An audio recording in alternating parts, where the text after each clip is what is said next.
Before I became a pastor, I worked for an airline in the maintenance department. Now, I'm sure most people would love to believe that every airplane they get onto is brand new and doesn't need any maintenance. But there are a lot of people who spend many hours caring for and maintaining the aircraft that we fly on.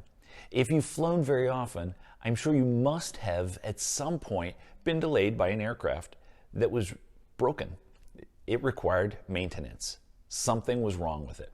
However, most of the maintenance that's done to an airplane is what's considered routine or preventative maintenance. We spent a lot of time changing parts before they broke. It's what we refer to as scheduled maintenance, making corrections and improvements at scheduled intervals to maintain the aircraft well, to prevent things from breaking and causing problems.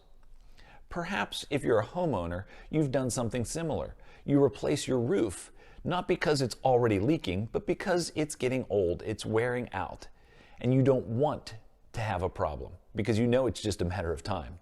I change the oil in my car every 5,000 miles, give or take, because I want to keep the engine in good working order. I go to the gym to keep myself in good working order because it's good for me. I want to keep myself healthy.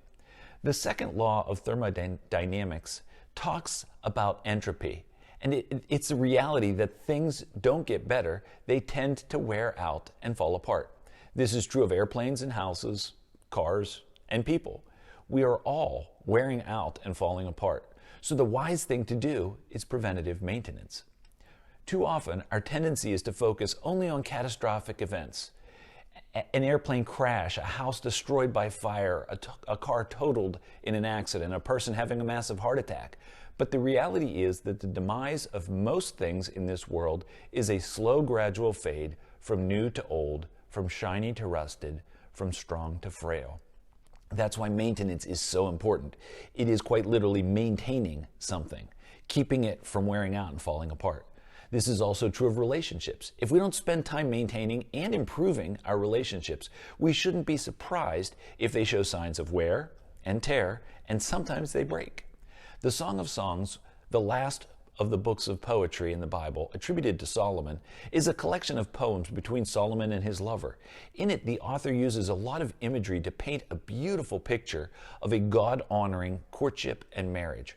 Early in his writings, Solomon says, "Catch for us the foxes, the little foxes that ruin the vineyards."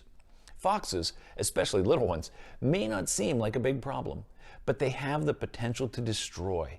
Solomon is warning us to be diligent in maintaining our relationships, because if they are neglected, they will eventually fall apart. It's easy to coast in any relationship and assume that it's in good shape, but it's better to be proactive in maintaining good, healthy relationships and prevent problems from starting. Take some time today to examine your relationships, those you're closest to. Are you spending enough time and energy in making sure they are solid?